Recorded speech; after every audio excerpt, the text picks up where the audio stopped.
Hello, I'm Soulja Boy. Did you know that the Comic Creator has been ducking yet another debate? Not only did he duck Jazzy multiple times, but now he's ducking a debate multiple times after he's got a request from Cookie to VC debate on live, proving why the Comic Creator is a simple bitch.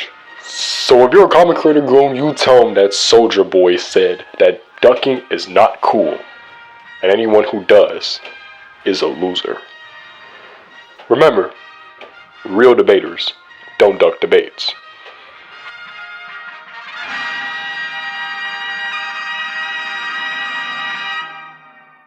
Thank you, Soulja Boy, for the announcement. And now let's get this over with. Not only has the Comic Creator ducked me multiple times, now he's ducking Cookie as well. It's not really going to help for him, but he decided to make this 30-minute long video instead of actually debating. So, hey, let's get to it. Debunked in Comic Curator Part Infinity to the 8th Power. For the people who don't know who the Comic Curator is, make sure to look at not only my exposed video, but also look at Red X exposed videos. Also look at the videos made by Drip Sauce, see how much of a horrible debater Comic Curator is. All right, let's get to the video. Person on YouTube wants me to delete my channel and my entire post history off of YouTube so that I can stop debunking Dragon Ball because he doesn't like it. He wants me to focus on only action figure stuff. No comic, he's speaking facts. He's speaking absolute facts. We do want you to delete your channel. Well, he wants you to delete your content, but I just want you to delete your channel altogether because it's not working for you. Two-way videos or Dragon Ball debunking, it's just not working for you whatsoever, man. If getting said death threats and getting beat by every YouTuber that you come across wasn't enough to show it, well, this video is just here to show it now. So yeah, this is claimed as the ultimate Dragon Ball debunk. So let's look at all his takes and see what he's going to be debunking. I can already imagine many things like Kid Buu not being universal, the universe having only 4 galaxies, and maybe some other potato mismatch. What's up, bro? I know he's going to be talking about the other world because that's like one of the main things people like to debunk about Dragon Ball. So let's see if my pre-assumptions were right. What's a goofku? A goofku is defined as a person or a group who denounces and denies any factual information or the story of Dragon Ball for the sake of that is pretty interesting. Let's appeal to your definition, Comic Creator, and show you why you are a goofku.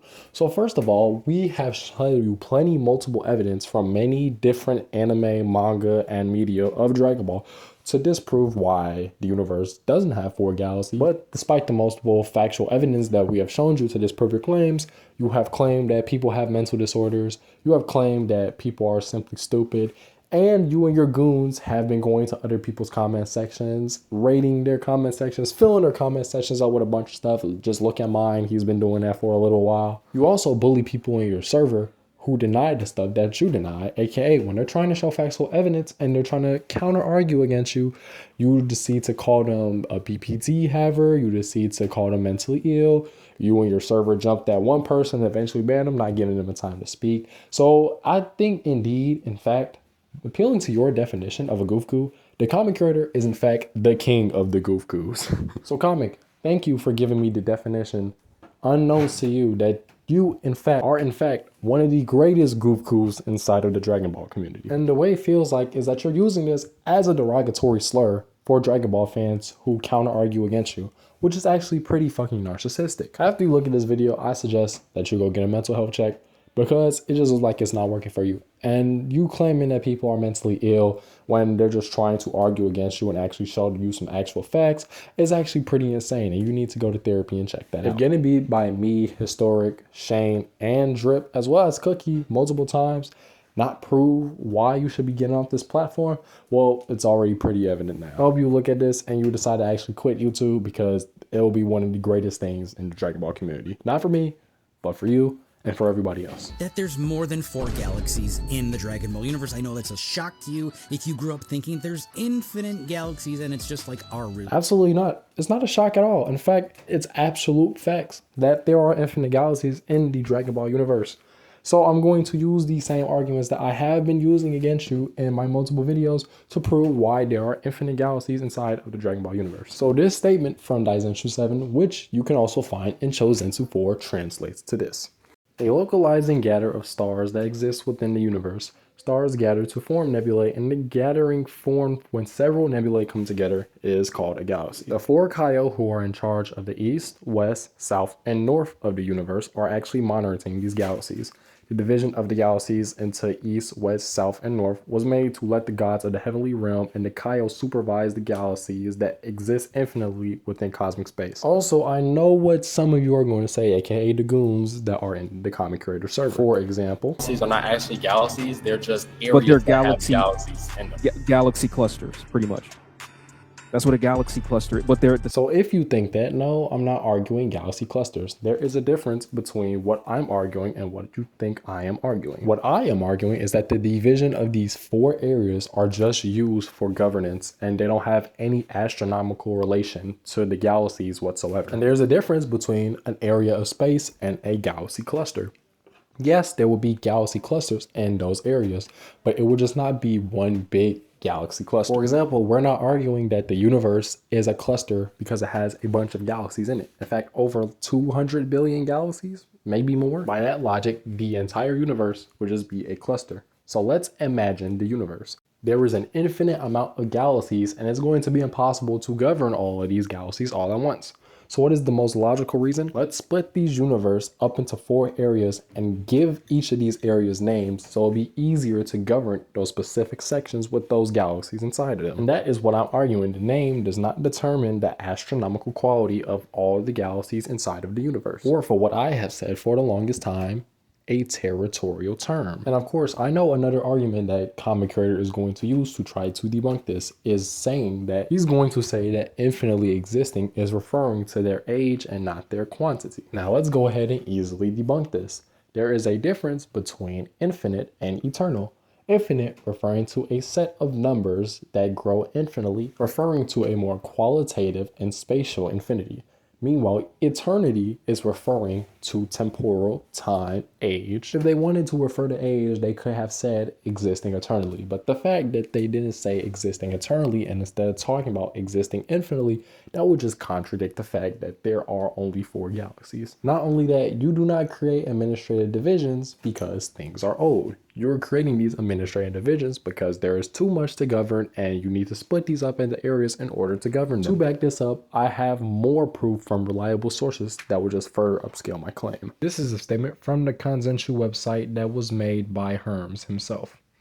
These 4 galaxies serve as the governing areas for the gods, and so each one is overseen by the corresponding Kaio and Kaio Shin. In fact, Dimensionality 7 says the quote-unquote galaxies of DB are merely administrational units used by the gods, and so there's nothing stopping races from traveling from one galaxy to another, provided they have the technology to do so.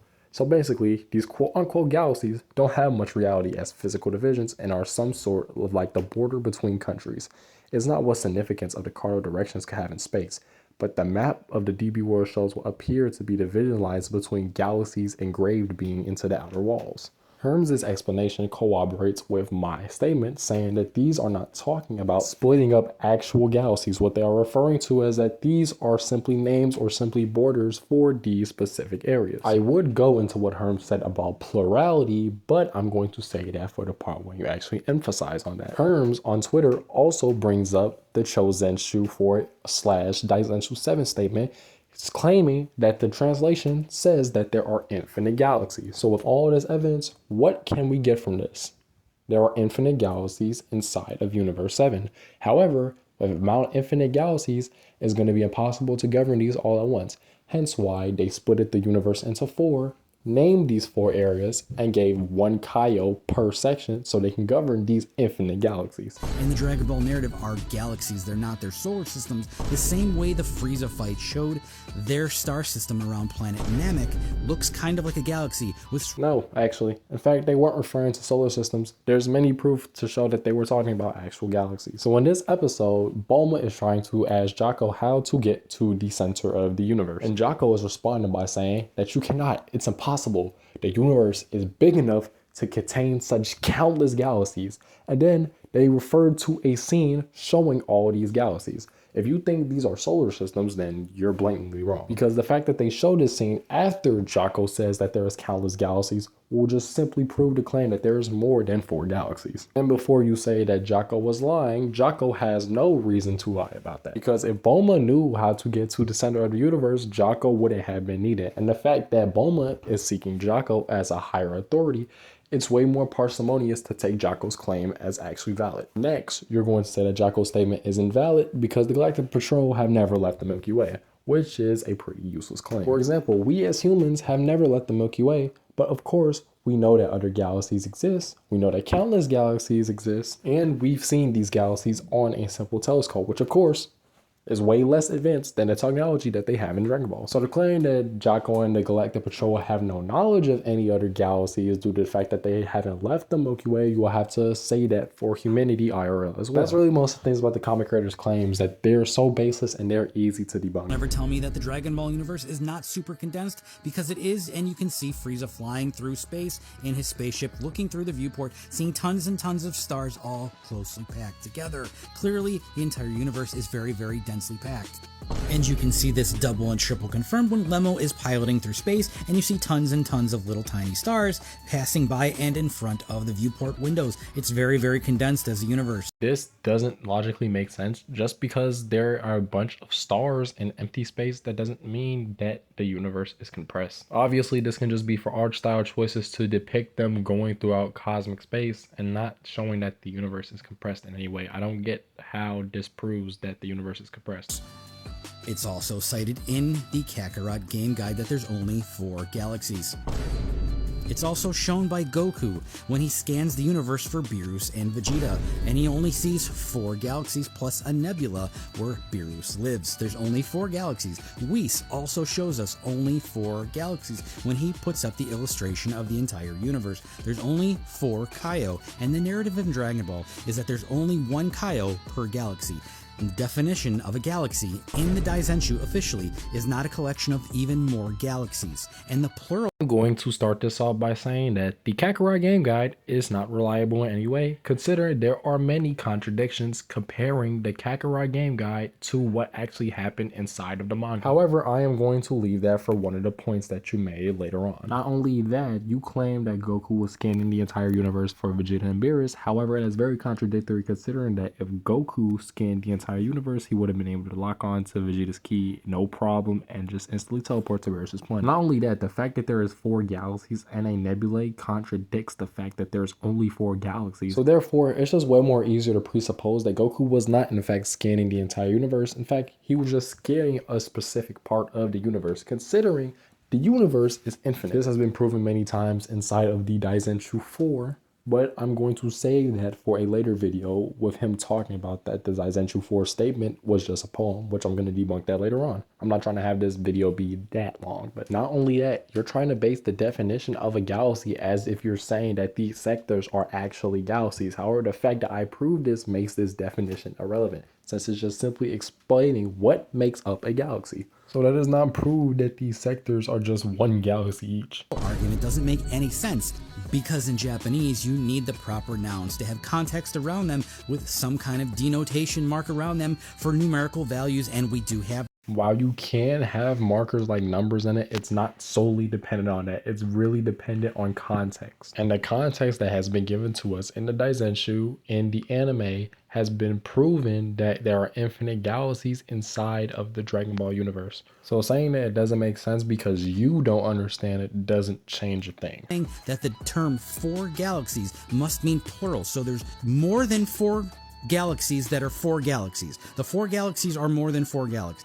There are not multiple sets of 4 galaxies. That doesn't make any sense, and that's not how the Japanese language works. This is just a straw man of death, doom, despair, destruction, and domination. Nobody has ever said in the history of these past 2 weeks that there are 4 sets of 4 galaxies.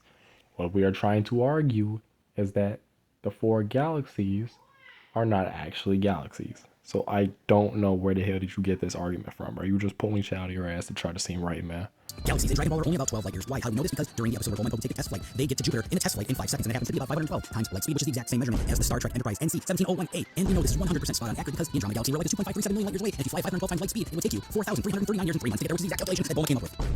However, that's in a straight line, and we know she didn't fly in a straight line. So that's a squiggle pattern, because in the episodes with the mirror ship and lost kids that she found in space, she says that time was taken off of that trip, and they had to route through weird, crazy places and squiggle around in giant curves, and they didn't go in a straight line. So in a straight line is way less than this. And what does that mean exactly? It means that Bulma had to fly out of the North Galaxy to get the Namek in another galaxy. This is one of the most radiest arguments of all time, because you're going off of the presupposition that Bulma was going consistently at 512 times the speed of light, when in fact they could be going way faster. Not only that, your own logic contradicts itself. Because if that's the same distance, then that will alone mean that Namek is 2,500,000 light years away from the Earth. And now here's the real thing that puts a hole in his argument. Namek is not in the North Galaxy. King Kai directly says that Namek is out of his jurisdiction, proving that it is not in the North Galaxy. Not only that, Bulma and the gang make it to Namek in 34 days, and then Goku also makes it in faster Saiyan technology in 6 days. So what is the conclusion to these two things? Bulma and the gang are going way faster than what you calculated. You're trying to say that they were going consistently at 512 times the speed of light. Because they are moving faster light, that doesn't downplay the actual distance that you just named. So not only would you have to prove that they were consistently going at that speed when they could just be going way faster than what you calculated, you also have to prove why moving at 512 times light speed in 34 days, moving in a 2.5 million light year distance, will suddenly downplay that to 12 light years. Yeah, this argument has to be one of the most readiest pieces of shit I've ever heard, Brian. He's never going to prove this in an IRL debate. Top side of the North Galaxy, on the very edge and bordering the edge of the universe. How do we know that? The guide said so. So Bulma had to start at the very top of the North Galaxy and fly all the way to the bottom of the North Galaxy, exit the North Galaxy, and go to a different galaxy. At this time, brief tech didn't have light speed, so that calculation of 4,339 years to travel to Namek was sub-light speed, which means the distance to Namek from the Earth is less than 4,339 light years, and that's in a squiggle pattern. In a straight line, it's... All right, let's get this straight. You just claimed that the North Galaxy is on the edge of the universe is because the guidebook specifically said that. Meanwhile, you have not shown any evidence for this, so I can just dismiss this with Hitchens' razor. This will also make Bulma's statement less valid, considering she has no idea how big the universe is whatsoever. As we know, the universe is infinite, so that means Bulma was probably talking about the edge of the observable universe. Not only that, this claim of sub-light speed is also very contradictory. Based off of your claim that Namek is the same distance from Earth as it is from Andromeda IRL, aka 2,500,000 light years wide. Light years is how fast light travels in 1 year. So if we base this off a spaceship that was going at the speed of light consistently, it will take them approximately 2,500,000 years to reach Namek. Not only that, you talk about sub-light speed, but you never mention how fast they are going at the speed of light. After all, sub-light speed refers to any speed referring from 1% to 99%. So even if I were to call this a logically sound argument, what percentage of the speed of light was Bulma calculating at?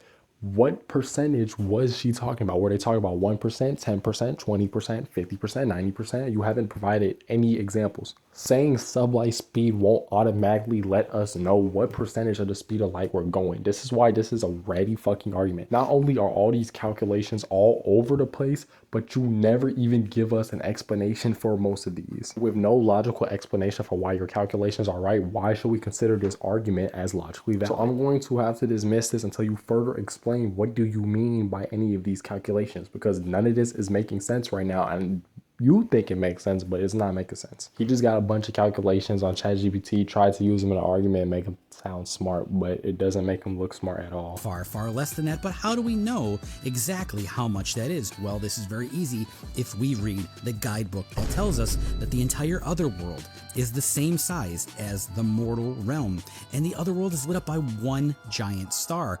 But what's the lux value of the largest star that's ever been recorded? What does that mean, the lux value? That means how far the light can reach and light up a planet that's a certain distance away before it stops being effective and turns into something like a dim moonlight or something like that. So how far does that giant star's light? Yeah, let's get this easy ass argument out the way. This is literally trying to presuppose that the afterlife is inside of the mortal universe, which is not, and has been stated that it's not multiple times. So you're not going to be able to prove this unless you actually make a video explaining this. Civilizations in the Dragon Ball universe. Right now, in the current era, there's only 28 worlds with complex life on it, according to the Supreme Kai. So when you hear other people say that there's countless infinite galaxies, that's not true. There's only 28 worlds in the entire universe that have complex life on it. That's it. Why would there only be in 28 planets? Just downplay the galaxies to 4? I need the explanation for that. That just simply means that there's no terms for life on other planets and other galaxies, which is perfectly fine. We have exoplanets and other shit like that that has no signs of life in it whatsoever due to their extremely harsh conditions inside of the galaxies. So there's nothing wrong with that at all. Jocko, he admits that he's never been outside of the North Galaxy and that the Galactic Patrol has no data on anything but the North Galaxy. It's pretty amazing to me that in 2020, all Jocko stated is that the Galactic Patrol have never went outside the Milky Way, which is perfectly fine because that doesn't mean that they don't have data. For example, we as humans have never left the Milky Way, but we have telescopes that can perfectly record data, and we know that these galaxies exist other than ours. A lot of astrophysicists has never left the Milky Way galaxy, but we still have data on other galaxies. So to say that you cannot have data on other galaxies because you have never left the galaxy when there's multiple technologies that's more advanced than ours that can track those galaxies is simply really ridiculous. 26 people still haven't watched the anime. Jocko was lying to Bulma. He just shot a space monument on his day off, and he didn't want to get caught by his boss and get in trouble and fired. So he went to Bulma's house to hide. And while he was there, he was making this big thing about helping Bulma, and he didn't want to help Bulma and go back out into space and get caught by his boss. So he made up this lie that there's unbelievable amounts of galaxies. What you're trying to do is just impossible. So just give up. Don't even try. Don't even try to go out there. And then he had Yeah, I already knew that he was going to say this, and I explained it at the beginning of the video, but we'll try to skim it a little bit. Jocko wasn't nervous or scared at all. He actually was pretty angry that Bulma said that it was his fault for being late and shit like that. And the fact that Jocko knows more about the universe than Bulma, that would just make Jocko's statement more valid. And you also left out the part where Jocko was literally trying to leave Earth and go home. If Jocko was really scared, he would have no reason to go back into space, like you just said. Kunjira never shook an infinite void. This is a complete lie that scalers tell you. The Grand Priest made this world of void while standing on the original area of the first tournament. That's where the location is, inside of the neutral space, and you can see him create it in his hand, and it grows in size. And then Topo, in the anime, blows off the exterior cloud layer and reveals that they're in the same location that they were originally for the first preliminary tournament. It's in the neutral space. There's no such thing as shaking an infinite void if they blow off the cloud layer. And by the way, it was Roshi and... Yeah, this is horrible, because you have never proved that he created this world of void in the same dimension. You have never proved that the world of void exists in that same dimension. All we see is him creating the world of void, which means it could be in an entirely different dimension. Also, just because there is matter inside the void, that doesn't make it entirely in the neutral space. Even if I were to steal Madness and claim that this is the neutral space, that would just mean that the neutral space is infinite in size as well. A lot of other scalers think that Kid Goku dodged lightning, but if you watch the episode where he was training with Popo, he didn't actually dodge lightning, and Popo was teaching him how to anticipate large energy masses collecting and then learn how to anticipate and dodge it. So that's exactly what Goku does, and then he gets struck by lightning the second time because he didn't anticipate it. That would just mean that Goku got caught off guard. Goku also got caught off guard in Resurrection F, which allowed him to get hit by a laser without him even noticing. And the scene you showed and the argument you used just proves that he can dodge lightning. When he's focusing on these attacks, he's able to dodge them, aka he dodged lightning. He anticipated when the lightning would strike and he dodged. Your argument is like, Kid Goku didn't dodge lightning because he dodged it, and then he got caught off guard and he didn't dodge it. If I can dodge two cars going at 140 miles per hour and then I get caught off guard and then get hit by that car, that doesn't mean that my reaction time is just suddenly downplayed. Furthermore, they say he dodged lasers early on, but these aren't lasers when he's fighting Commander Black. These are plasma bolt explosions. As you can see in the anime, they're not lasers, but you can clearly see just moments later an actual laser fires and melts through the floor. These aren't lasers, these are plasma bolts. And by the way, just seconds before that, Flying Nimbus, which is massively faster than Goku is, couldn't outspeed some rockets. Okay, first off, you have proven no evidence that these were plasma bolt explosions, so I can just dismiss this with Hitchin's razor.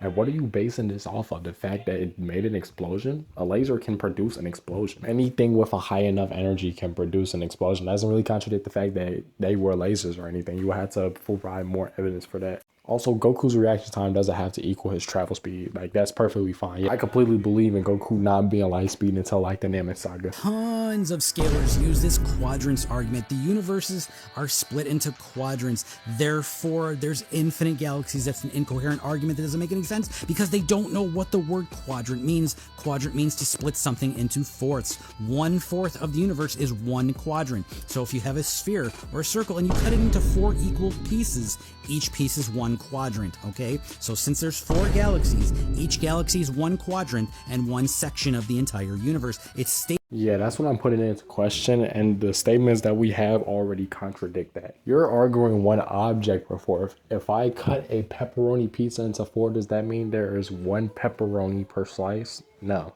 that doesn't make sense. Also, I'm not saying that the galaxies are quadrants. I'm saying the area regions of space that hold these galaxies are considered quadrants, considering they are 25% of the universe. For example, let's imagine the universe without any galaxies in it, like just an empty space.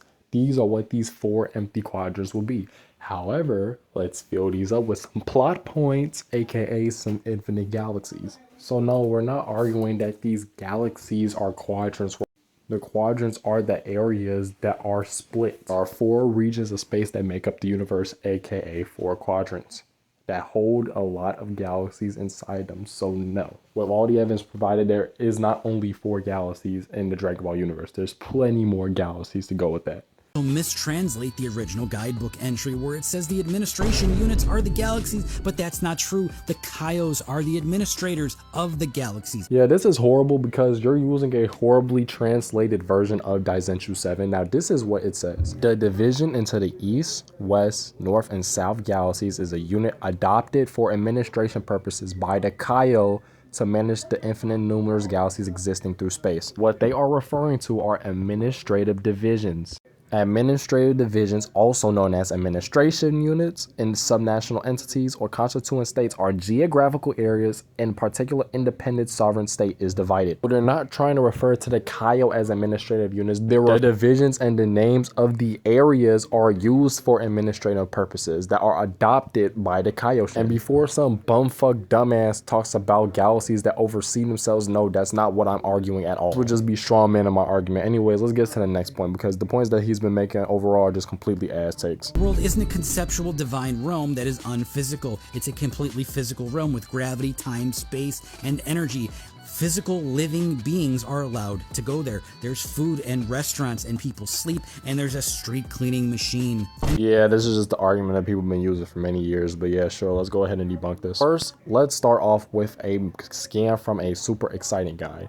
This super exciting guy says, training without a care for time, transforming into Super Saiyan 3. In the realm beyond life where the concept of time doesn't exist, Goku has become the strongest being in the universe. Just shorten this so I can say more time, so I can explain the rest of the other shit that confirms that the other world has no time, no space, and shit like that. Supreme Kai also backs this up by saying that Goku can never go to the temporal world again. The temporal world that he cannot go to again is of course referring to the living world. And of course, Goku himself also confirms that time doesn't exist in the afterlife. Goku says that the Super Saiyan 3 is a technique you only use inside of the afterlife, because in this world where time exists, you run out of energy. So therefore, training in the afterlife, he will not run out of energy because there's no concept of time in the afterlife. Yes, this is what it directly translates to as well. And this statement here even says that according to Goku, time does not exist in the afterlife. And before the creator says anything about time being infinite, that wouldn't erase the problem that Goku had in the living world while using Super Saiyan 3. Because Goku stated because time exists there, then it will run out. So having infinite time will still cause him to run out of energy. Therefore, the most logical reason is that there is no concept of time inside the afterlife. Next, the concept of space doesn't exist in the afterlife. It's been stated multiple times, even by King Kai himself. And what supports this is when you die, you become a non-physical soul. And the only reason why Goku is able to use his body in the afterlife is simply because he's a hero. So the gods gave him special permission to keep his body while he's training in the afterlife. So yeah, there is no concept of space inside of the afterlife. And you're trying to use the fact that there's different things inside the afterlife that doesn't really downplay it whatsoever. Of course, they're just trying to narratively show that the afterlife is a beautiful place where you can do whatever you want since you're a good person, or if you're a bad person, you're just going to get tortured for all of eternity. In fact, that's what many people think about the afterlife and heaven whatsoever. So of course, they're going to add all these things to make heaven look like a beautiful place. Do I use the afterlife meta? No, I don't. I'm pretty sure there's plenty more ways to get Goku out, or I personally use the Goku black matter, but hey, let's just get to the rest of This this. illustration here is the star system of Namek. You can see the brown dwarf star here with swirling gases around it. This is what a star system in solar system often looks like. This isn't a galaxy, and it just goes to show you that the Goofku scalers have no education and can't use Google to see that star systems often look like a galaxy too. There's a ton of debris around the planet Namek because they blew up 2 moons during their fight, and all the gases and debris are swirling around the main planet and got sucked in by the very, very close star. You can see that the star is very, very close to the planet Namek and it has other stars all around it. So there's a ton of gravity swirling around everything. That's what star systems with debris look like. This is not a galaxy. Legitimately, where the heck are you getting at these galaxy level when the guidebook says 50% of Final Form Frieza's power is only capable of shattering the ground up to the horizon? How do we go from less than like continent level to galaxy level? And on the subject of galaxies, Broly never destroyed a galaxy. If you actually watch the movie, it explains that he destroyed one planet at a time over the course of 30 years, and the movie takes place in the South Galaxy under a giant massive blue star with tons of other stars in the night sky. By the way, you can't see starlight in another galaxy. You only see the starlight in this current galaxy, which shows you that the South Galaxy wasn't actually destroyed. And by the end credits of the movie, you can see that the South Galaxy is just fine. It's a metaphoric scene that they reused in the Boo episode as well, which Majin Buu also didn't destroy a galaxy. If you watch the original cut of the Japanese version of the episode, it tells you straight up, it's just planets that were destroyed. No mention of a galaxy. Even in the Dragon Ball Kai Japanese version of it, it doesn't say galaxy. This is a nonsense thing that was mis- There are a few contentions I have with this. That Namek Frieza's galaxy level, absolutely. Actually, I believe that he can get to universal due to the statements, right? But do I believe that the planet Namek explosion was galaxy level? Absolutely not. That doesn't logically make sense. Like, we absolutely see inside of Dragon Ball that we see the planet being destroyed and not an entire galaxy. So he might actually be right about this, but if anybody has any scans to prove me wrong about that, just let me know. Do I believe that Broly destroyed the entirety of the South area? Absolutely. This scene right here was really provided in a physical sense to literally show that Broly, under Paragus control, under the mind control device, destroyed the South Galaxy. New planet Vegeta is in the South Galaxy, but that would just simply mean that there was a few planets and debris left over, maybe a few stars, but he destroyed most of the South Galaxy. Also, you haven't provided any evidence talking about that you cannot see stars and other galaxies, so I'm just going to dismiss that until you actually provide further evidence. Now let's get to Majin Buu. Majin Buu turned hundreds of planets into dead worlds in a few years. The only reason why he did that in a few years was because of his sadistic tendencies, but then right after that we see him destroying an entire galaxy. And that's not even the best of kid bullshit. He actually has universal power due to him being able to destroy the universe in one shot. Herms himself also agreed with this translation, so it's just going to be more valid that Kid Buu was going to just destroy the entire universe. So did Frieza's explosion show any feats? No, unless somebody can prove me otherwise, because I wholeheartedly don't believe that that explosion was galaxy level. But Buu and Broly have definitely shown galaxy level feats, so there's quite literally nothing wrong with that. Extremely physically strong like Superman is. He was never meant to be Superman. In Super Saiyan 1 form, his hand was crushed by an elephant's foot. Goku is also not super durable and heat tolerant because during his fight with Frieza, they both had to use shields to stop the lava from burning them. And Broly, by the way, did the same thing, and he's way stronger than Super Saiyan 2. Oh, by the way, on the subject of Broly, Broly was shot into the sun and destroyed by the sun. So saying he's galaxy tier, or anybody else around that level is galaxy tier, and even less, Super Saiyan 1 tier is galaxy tier, is nonsense when Broly was vaporized by the sun. And you know he was vaporized by the sun because his heart shot out away from the sun back towards the earth that he was shot out of. He didn't fly towards anything else. The sun burned him and blew him up from the backside of his back out through his chest. Yeah, this argument is absolutely horrible, but yeah, let's just argue this right quick, right? Well, I don't know if the comic creator has ever knew this, but in Dragon Ball, there is a thing called ki control. AKA, you can control your ki to how much you can take and how much you can dish out. Whis even said this himself, that if you get caught off guard, then your durability is pretty much shit. Hence why Goku got hurt by an elephant, Goku got hurt by a rock, Goku got hurt by a laser beam, and so on, so on. Bulma got punched by Beerus. There's many little explanations of ki control and ki suppression. Basically, if you let your ki down, you are fucked. And on the thing of Goku not being Superman, you just prove why Goku is not Superman, because unlike Superman, who gets his power from the sun, Goku and the rest die from extreme heat. And as we all know, their ki enhances their durability. For example, Goku and Broly were fighting inside of magma during the Broly movie. Now put yourself in Broly's position. You get put in the lava, and of course, you're going to die from extreme heat. So the only thing you can do while inside of that magma is put up a barrier. So yes, if these characters are not paying attention or they are not in control, yes, they can get hurt by regular things. That's why Goku got hurt by a bullet in Dragon Ball Super. However, their ki enhances their durability. And for the second coming Broly movie, the Family Kamehameha, that attack surpassed Broly's attack potency and durability. No, it wasn't just the star that killed him, it was the combined power that surpassed his own as well. So trying to use gags or trying to say that Broly got hurt by the star when there is more objective reasons to it is actually kind of crazy. Watch the movie. That's all you have to do instead of listening to bad lying toxic scalers. And even more on the subject of the sun. Super Saiyan 1 Goku shoots Cooler into the sun during the morning hours, and he doesn't explode until the nighttime, many hours later.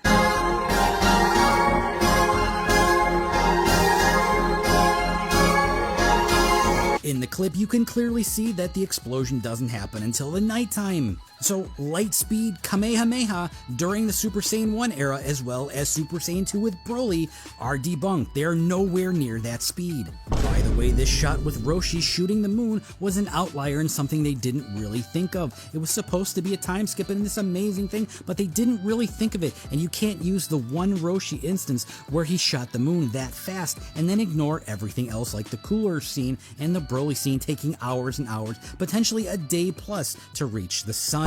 Oh, also, by the way, on the subject of the moon, the Kakarot Game Guide explains that Piccolo never actually blew up the moon. It was an illusion. Yeah, for the cooler thing, there can be two contentions for this. For example, either the light from the Kamehameha and the explosion blocked out the light momentarily, or the explosion just blew up the fucking sun. And that logic doesn't equate to that the Kamehameha was taking hours or days to get to there. We clearly see the Kamehameha moving at the speed of light towards the sun, and then it was nighttime. So it could be either two things, like I said. One, either the light just got blocked out by the attack, or Cooler just blew up the fucking sun. This is very ambiguous though, so whichever one y'all agree with, I don't give a shit. And also, why are we downplaying the moon level explosion from Piccolo? The manga literally explained that Piccolo destroyed the moon. The Kakarot Game Guide is not reliable when it comes to the original source material. There are many different things from Kakarot's main continuity and the original Dragon Ball's main continuity, from the DLC just to the main story of Dragon Ball by itself. That just means that they found an alternate way to stop Gohan from causing destruction as a great ape, yada yada. So if you want to deny the source material that specifically says that Piccolo destroyed the moon, I mean, go ahead. That he cast to trick everybody. And then other bad scalers like to say, well, Vegeta came in and he looked for the moon and he couldn't find it, so he had to generate his own fake moon. That means the moon wasn't there, so I guess Piccolo never actually did that. No. Do you have any idea what the word illusion means? He was tricking literally everybody. Anybody looking anywhere near the moon won't see the moon. That's what an illusion does. Vegeta was also tricked by the illusion. He thought there was a moon there, but it wasn't. It was being blocked and being hidden by Piccolo's magic. What's wrong with you? Toxic Dragon Ball scalers also like to say that Goku exponentially grows in power level over the years, when that's not at all true. It took him 24 years to get to power level 400 with extreme training, almost dying repeatedly, and so many things that helped him to get to power level 400. Okay, 24 years it took him to get there. So every year of training, he averaged about a plus 32 to 34 power level every single year. When he gets older, that goes even lower. It doesn't get higher, and he doesn't get more efficient over time. His body and prime degrades over time. He doesn't get... Yeah, we're just going to easily debunk this. Talking about exponential growth doesn't exist. When the term and the power already exists, for example, Goku and Vegeta have been growing exponentially in about 48 minutes. Goku in 48 minutes becomes the strongest warrior in the term and the power and in the entire multiverse. But yes, that is a hint at exponential growth. Zenkai boosts are also an example of exponential growth, considering the Saiyans are at near-death experiences and then they grow higher and higher as they fight. If Saiyans can grow stronger within minutes, then yes, that would debunk your claim. I don't know why you're using the fucking laser argument to try to pull your claim. Goku just simply let his guard down. It's stated when you suppress your ki or you lose your guard down, you're basically fucked. That's why Goku got hurt by many normal things many times, because he let his guard down or his ki was suppressed. There's nothing wrong about that at all. By the way, we do know the power level of Metal Cooler, which is 175 million, because the title of the movie is 10 billion Power Warriors, and there's 57 Metal Coolers that show up. And if you divide 10 billion by 57, you get 175 million. What the fuck? I mean, okay, yeah, sure. No, it's not 57 metal coolers, and the other things we definitely see way more than 57 metal coolers. In fact, we actually see way more than like 100 coolers in one scene. So the title Clash 10 billion Power Warriors are referring to the power level of the metal coolers. That would just mean that metal coolers power level is 10 billion. During the Beerus fight, a lot of Goku scalers say that Goku shook the entire universe, but if you listen to Elder Kai, he tells you that it's just a rebounded echo of the ki bouncing off the edge and coming back to potentially kill them both. It amps over time. It's called a snowball effect. It's like speaking through an amplifier and then saying, well, the difference between speaking and then speaking through an amplifier must be the exact same. No, it's not. That's a ridiculous thing to say. If you watch the anime and read the manga, it shows you that Pilaf didn't even wake up from the shockwaves on the Earth that are nearby, and Bulma was floating in a ship, watching them in space, and her ship was just kind of gently blown away by those shockwaves. At the origin point, at the Earth, the shockwaves were not significant, but later, in more distant areas of the universe and the galaxy, it gets worse over time. That's what magic divine ki does. It gets more exponentially powerful over distance. So the original attack and the original shockwaves were nowhere near powerful enough to even destroy the moon. Yeah, and those waves were caused by Goku and Beerus alone. That's just because of shitty ki control. The only reason why it stops is because Goku actually focuses and nullifies the power of those waves. And this is Goku's first time going into the form, which is why when he actually focused, the wave stopped. So it's really just shitty ki control. If they kept going the way they were, then yes, it will actually destroy not only the universe, but the entire macrocosm. Yeah, let's not downplay this macrocosmic level feat. All right, what else does he have? And Gogeta were fighting, and they broke into this weird other dimension. A lot of scalers say this is 5D, 6D, 8D, 11 dimensional. No, it's not. That has nothing to do with anything. You don't even know what dimensionality means in physics. Please stop saying that. You can see them bounce into physical objects. They're still breathing. They're still moving in linear directions, which means they're not in anything else but a 3D space that looks strange. Oh yeah, Chat, you heard him. They move in a straight line, so they can't be anything higher than 4D. What the fuck? As if you can draw that type of motion in the first place. I don't think that Comic Curator understands that you cannot draw 4D to 5D motion because we cannot perceive it. So trying to use this argument of them moving in a straight line, which will reduce dimensionality, is just simply dumb as hell, and you're just appealing to reality. Also, the thing that they were fighting in was called a super dimension, and of course a super dimension is referring to a higher dimension. There's also a scan that literally says that their battle was super dimensional and that their battle was beyond time and space. So is it a higher dimension? Most definitely, but is it that high of a dimension? Absolutely most of this not. Is literally just referring to universal levels of power, which I'm just pretty much going to skip because this video is going to be 49, maybe an hour long if I continue doing this. So we're going to skip most of this and we're going to go to the Red God scaling. That Super Saiyan Red God Goku is multiversal tier in durability when Broly was bouncing his head on the regular ground of the earth and into the ice and almost killing him. More so, Super Saiyan 4 Goku can't even lift 100,000 tons and has trouble with a building and lifting a city street corner. By the way, it's a street corner, not entire cities that he was trying to lift. I don't know where people are getting this from. Clearly, you could see in this clip that it's just one street corner and he could hardly lift it without gassing out. What are you talking about? He's nowhere near planet level. By the way, here's Super Saiyan God Blue Vegeta getting killed by a planet explosion.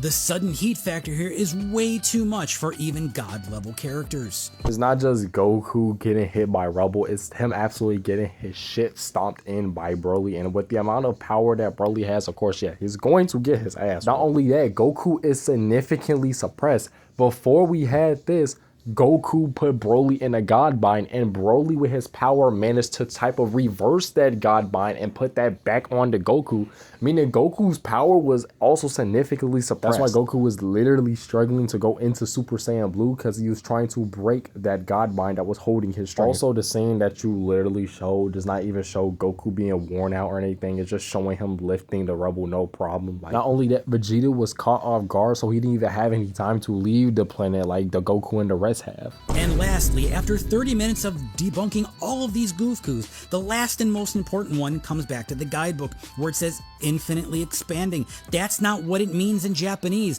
It doesn't mean a distance infinitely expanding. It's a flowery, metaphoric way to say that you're aging eternally and you're expanding. For the last debunk, I've said this before and I will say it again. If they wanted to reference age, they would have used eternally aging, not infinitely expanding. Infinitely expanding will be referring to a spatial distance. So it was your burden to try to prove why infinitely expanding will be referring to age, or a metaphorical sense talking about age. You're not going to be able to prove that. This is just a baseless claim that you just randomly made up. This took over a day and a half to make. Holy shit.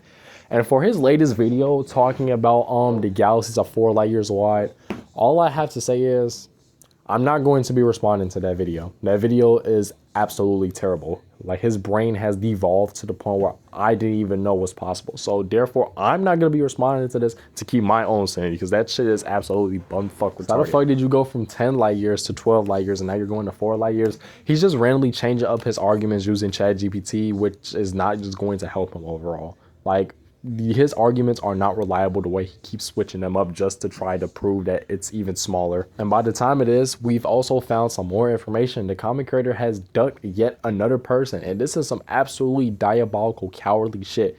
So this random dude came into his server, asked him to debate about the universe being infinite or whatever. So he, not only does he get jumped by the entire server, Curator also ducks his debate, bans him, and then calls him a coward, talking about, oh yeah, you don't want to debate a fact on fact debate. What the fuck are you talking about? A debate is logically subjective. You cannot debate a fact. Yeah, let's all debate and say that only my interpretation is right. Yeah, you are a fucking coward, comic creator. You are generally some of the worst scum that has ever existed in the Dragon Ball community. Also using horribly translated Daizenshu scans from an unreliable website that mistakes what pages these specific things are in. I'm not going to say anything from this because I've already said this multiple times. I've already explained your crimes and all that. But your narcissistic ass behavior of you calling people mentally ill because they can counter argue against you, that shit is going to bite you in the ass soon. And you're going to realize why the fuck you shouldn't just say random shit. Anyways, I have 2 more videos to debunk. And I'm going to upload those at other times. But for now, enjoy this video. I'm going to see you guys in the next video. All right. Peace. Holy shit.